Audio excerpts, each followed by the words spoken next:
Welcome back to the Arise interview, where we speak to the newsmakers as well as ordinary people doing extraordinary things around the world and featuring the voices at the heart of the conversations. I'm Somna Sambo.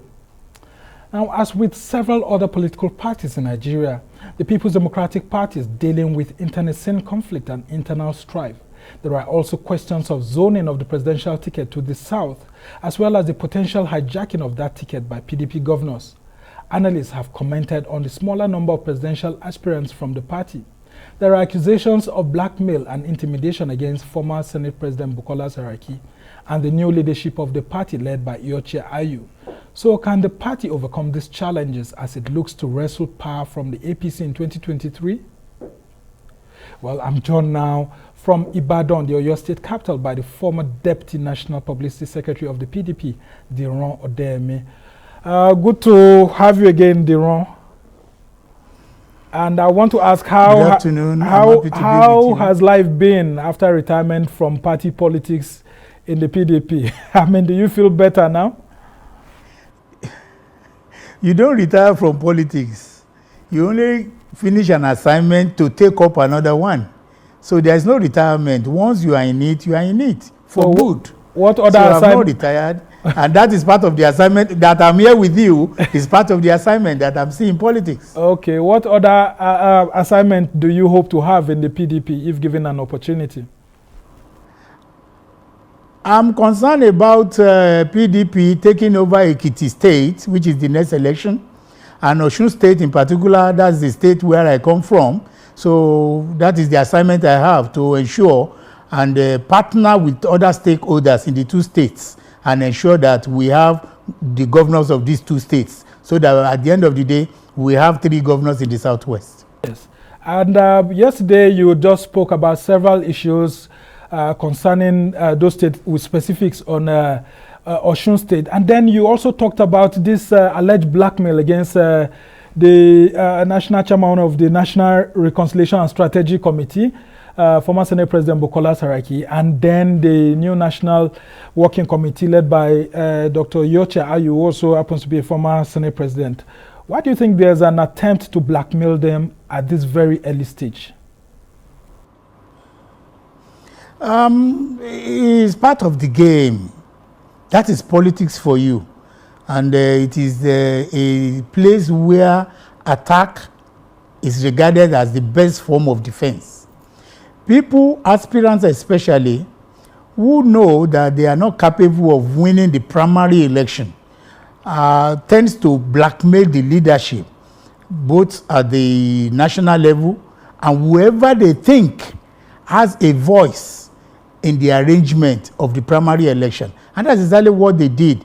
Coming from Osun State, somebody who we believe is an agent of APC, I know him personally. I just don't want to mention his name. Of course, anybody can issue a press statement, and you know pressmen, when they see a story they believe is capable of causing controversy or crisis, they just go ahead and publish it. Here is somebody who is not a stakeholder in PDP, who is not even an officer, who is nobody, but he just came out under the premises of Southwest Youth something, you know, an organization that is not known to PDP. So he came up to accuse Bukola Saraki that because of his friendship or relationship with the Adeleke family, that there has been an undercurrent move to ensure that Senator Nuruddin Ademola Adeleke is, becomes the flag bearer of the party in Osun. Whereas PDP is the most democratic and organized political party in Nigeria. I say this with all authority and with all emphasis that we have a process.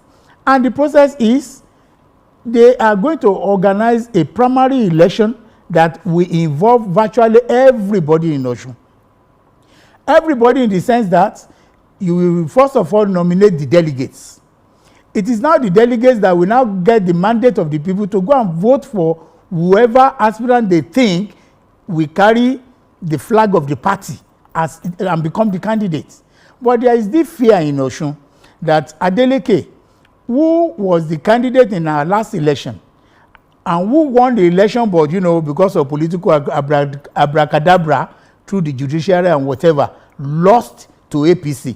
And PDP, and many PDP card-carrying members in Osun believe that repeating this candidate is a greater opportunity simply because he knows the terrain, he has supporters in all the wards, and there is nothing bad in representing him. So where some of these persons... They can challenge him. So were some of these persons actually thinking that Adeleke should be screened out, or what exactly is the challenge to the extent that the PDP has shifted his screening appeals committee till Monday? What exactly is going on with that screening process? No, they have done the screening. Done it, but they have done the screening, and all the 6 aspirants were cleared. The appeals have been shifted to Monday, and I'm asking why, if there wasn't a big challenge, why is the appeals screening being shifted to Monday? There is, in fact, the appeal committee has nothing to do again. You only appeal if you are not cleared as a candidate, to contest in the primary election. But in this situation, all the candidates that appeared before the committee were adjudged qualified to go and contest for the primary. So the appeal has no work to do. So whether they shift their meeting to Monday or whatever, they just have nothing to do because nobody is appealing. So perhaps what you are mistaken is a meeting. It's a meeting. There was supposed to be a meeting yesterday among the stakeholders in Osun and the candidates and the aspirants. And the reason is just to see or to appeal to them if there will be any possibility of pruning them down instead of having 6 going into an election whereby it may become difficult to reconcile them after the election, to see if you can appeal to some of them to step down for whoever before going into primaries. But the meeting was shifted, was postponed indefinitely, possibly because of the fact that Ekiti election comes before Osun. And in Ekiti, they just finished their 3 ad hoc delegates election, wherein there was a kind of, I don't want to call it crisis, let me say misunderstanding, which the party wants to resolve before they go into their primary election. I want to ask, how come the reconciliation committee set up by the PDP led by Bukola Saraki is yet to submit its report after a long period of time? I wouldn't be able to answer that because I'm not a member of the committee, and perhaps the committee has their own system or their own way of operating. Maybe before submitting the report, they think they can do some underground moves to resolve or to resolve some issues. I wouldn't be able to answer that. And some of your party members have accused Bukola Saraki of taking advantage of the chairmanship of that committee to promote his presidential aspiration for the party's ticket. What do you make of that? I've just said it. That is one of the tricks in politics. Politics is about ploy and tricks. So that is the trick they are using just to blackmail him or to intimidate him or to harass him. Are we now saying because he's the chairman of reconciliation committee, he doesn't have the right to aspire again as president? No, he has every right as a member. In fact, he's doing extra job for the party, and because he loved the party. But if people now want to use that to blackmail him, some of us who are reasonable in the party knows the trick, and we will not allow that to happen. So it is the weaker aspirants or whoever is afraid of his candidature that will cry foul when there is nothing, to even shout about. And you were part of the Uche Secondus-led National Working Committee before your tenure came to an end. Yes. But he is still in court, and the Supreme Court is likely to talk about these issues. We're not asking you to talk so much about that. I would want to ask if you think that the new leadership of the party has tried to reconcile with the former national chairman so as to see how an amicable solution can be found to this and maybe a possible out-of-court settlement. Politics is a continuous process. Reconciliation is a continuous process. You continue to talk, you continue to have meetings, and you never can predict the outcome of the meeting. It is true, the matter is in the Supreme Court until when we hear the final judgment it is not over until it is over. But we as a political party, and based on some legal advices or legal interpretation, the deed has been done. The party has moved on. So whatever is going to be the outcome of the Supreme Court, we are waiting to see. And I remember during your final moments as the Deputy National Publicity Secretary of the PDP, you stated that you want the issues of deputies to be removed from the Constitution, or they should be given a constitutional role. What was your experience, and why did you make that comment that, the position of deputies in the PDP should be scrapped? You see, the constitution of the party expressly stated that we as deputies can only act in the absence of our substantial officers. And nobody will pray for his officer to fall sick or to be out of the scene. That means, as deputies, if their principal officers are still alive and they are still working well, then you don't have any job to do. And that was exactly what happened. But in my own case, publicity is too large for my principal to handle. That's Kola Olobodiyan. So he gave me free hand to operate. And that was the reason why most of the time you see me answering to the media, and he gave me free hand to issue press statement and all sorts. So I work properly with him. But my other colleagues, take for example somebody who is the deputy treasurer, he did not even handle a paper. He did not see any money. He did not handle anything at all. Likewise, the deputy women leader, likewise the financial secretary, and all others. So there was basically nothing to do. And in an attempt to advise the national chairman to engage us in other ways as political stakeholders, we are deputies not because we are deficient in any way. We are deputies because by the arrangement of the zoning. But the chairman did not even meet with us at all. And just like I stated, out of the 3.5 years that we stayed together, we only met 3 times. And that is, I believe, is not too good. And apart from that, our position is not does not warrant any monetary appreciation or whatever. No salary, nothing. We are not complaining about that. But what we are saying is, if you are not engaging us to have any role in the party, if you are not even bringing us on board, a situation whereby even if we need information, we have to rely on rumor and hearsay from our office assistants or from our principals, then there is no point having that position. And that was the reason why unanimously among ourselves we said this constitution is not doing the party any good, because it is capable of causing crisis between the deputies and their principal. But in our own case, we apply maturity and we are not ready to rock the boat. We just say at the end of our tenure, we will advise the party to scrap that position or engage the deputy so that they will know that they are serving the political party as duly elected. Very interesting. And now we'll now go to the allegations that the PDP governors meeting in Port Harcourt was actually to look at the critical issues of zoning, the presidency, and then for one of them to become the beneficiary of the PDP presidential ticket ahead of 2023. What do you make of that?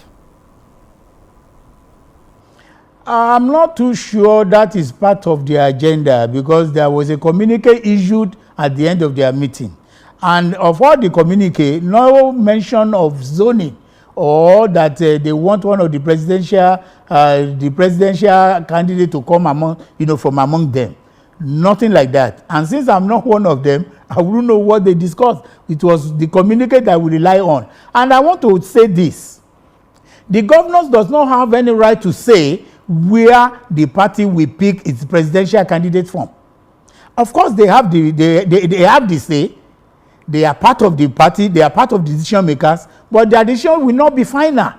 It is the political party that will determine, perhaps after setting up a competent committee to assess situation, to feed the pulse of Nigerians, to know exactly where we can put out a candidate that will normally win an election for us. Okay. And we have not gotten to that.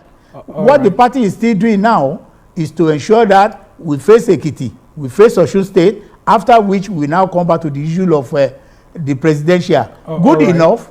PDP has had its convention while APC is still battling to have theirs. So we are right. just ahead of them. We don't have to be in a hurry. Just stay with us right away, Diran. We'll go on this short break. When we come back, we'll talk about how the PDP may be received by Nigerians in 2023, especially as many declarations continue to come up in the ruling party with a fewer declarations in the PDP. Stay with us.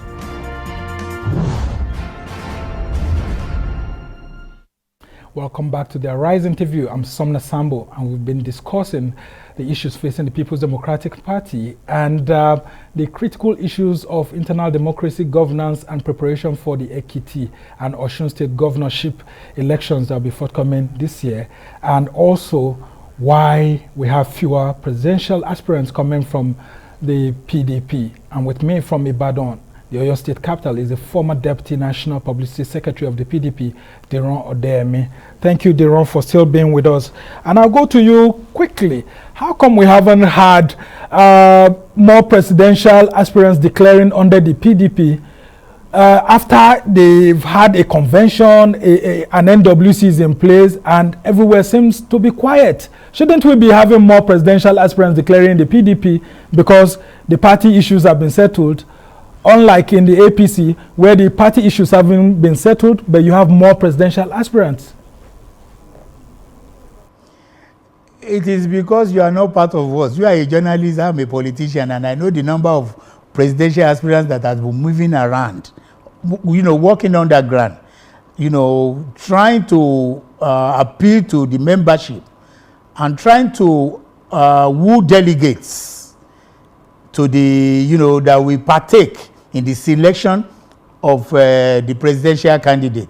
So they are working on the ground. For the mere fact that they are not hearing anything about them is perhaps because of that adage, empty vessels make the most noise. So they are not ready to make noise now. At the appropriate time, you will see all of them coming out and campaigning to Nigerians.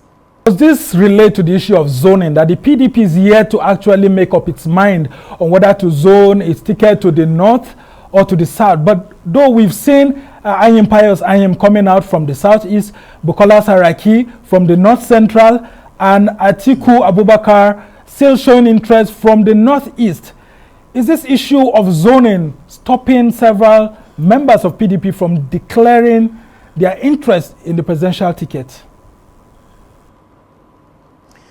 That is our strategy. By the time the chairmanship of the party was selected, the party made it expressly clear that we are not talking about zoning for now. At the appropriate time, when it is time for us to cross the bridge, we will do it when we get there. So the issue of zoning is known to the party. And just like I said, we are still feeling the pulse of Nigerians. We are still moving around. We are still listening to them to be able to know that we do things rightly so that we don't mess it up and ensure that in 2023 our party becomes the party that Nigerians will vote for. So it's a strategy. You just wait. Don't be in a hurry. Some Nigerians we will unveil our plan. Some Nigerians are already playing some riddles and saying that an Atiku may emerge in the PDP and a Bola Tinubu in the APC. If we have such a possibility, what do you think will happen in the 2023 elections? That is an hypothetical question. And I wonder why you are not presenting another scenario. That what if a Yoruba man is picked or the zoning eventually is done in PDP, that the president should come from the southwest. So don't let us, talk about that. It is still part of the strategy, and I don't want to answer any hypothetical question. If you are from the southwest, and you must have read the debate that's ongoing about the Bola Tinubu presidential aspiration. What do you make of that gentleman, though he happens to be from the governing APC, and the debate that's ongoing on whether Yemi Osinbajo should actually come out and challenge him for the APC ticket? I'm sure you will not expect me to campaign for any of the two candidates, either Bola Tinubu or Osinbajo. All that I know is PDP we present a candidate that will defeat whoever is presented by APC. And let me tell you this, APC is having a problem with their zoning. And it is this problem of zoning that will be their major undoing. Let me analyze this. President Muhammadu Buhari just finished his term. He will be finishing his 8-year term. It behoves on the APC to pick their presidential candidate from the south or from the southwest, precisely. Whereas in PDP, we have our choice. We are free to choose our presidential candidate from any zone. And that is why we are still testing the water. If we decide to pick from the south, good for us. If we decide to pick from the north, good for us. Because nobody will accuse us of going to the north again to pick a candidate. Because if you look at it, the people who have done it in PDP mostly are from the south. So we have a choice. But APC does not have that choice. So that is their problem. But I'm saying it in another way. Whoever they present, either from the south or from the north, Nigerians are tired of them. It is now the turn of PDP to rule Nigeria and rule it better. You are from the southwest again, and I'll ask you this question. A lot of Nigerians said that having benefited from an 8 years presidency in this Fourth Republic and 8 years vice presidency, do you think it is in the interest of the South for someone from the Southwest to be presented as a presidential candidate by any of the two big parties? Why will I oppose anybody picking a presidential candidate from my zone? It is an added advantage and it will be a plus. That is in my party. But if it were to be another party, of course, I won't support anybody from the south. I will support whoever my party is presenting as a candidate. Because some people say... So if APC is presenting anybody from the southwest, you don't expect me to vote for them or to campaign for them. It's not possible. All right, because some people say the Southeast deserve this ticket, and some others have said that the South didn't complete its presidency. We are still owing them 4 years, as many of these persons say. And so they are saying that the Southwest should support either the Southeast or South to actually get the ticket. Politics is not mathematics where 2 + 2 = 4. It is a kind of an abracadabra which you and I may not understand. But because I'm in politics, all these hypotheses, all these questions, all these calculations, we continue until we get to a certain stage where we believe that this is where we should go. Okay. So the hypothesis that, or the question that, the South did not complete their second term, or that the presidency should come from the Southwest, they are all political issues for discussion. Okay. But the practical aspect of it will be when the party decides which zone should present the candidates. I just want a very quick yes or no answer. Do you think PDP will win Ekiti and Osun state governorship elections? Yes. PDP will win Ekiti. All right. Will win Osun. All right. Thank you so much, Diran Odeyemi, former Deputy National Publicity Secretary of the People's Democratic Party, for joining us from Ibadan, your state capital. Well, that's how it's been for this edition of the Arise interview. Do join us again tomorrow from me and the entire team here in Abuja. Goodbye and thank you for watching. I'm Somna Sambo.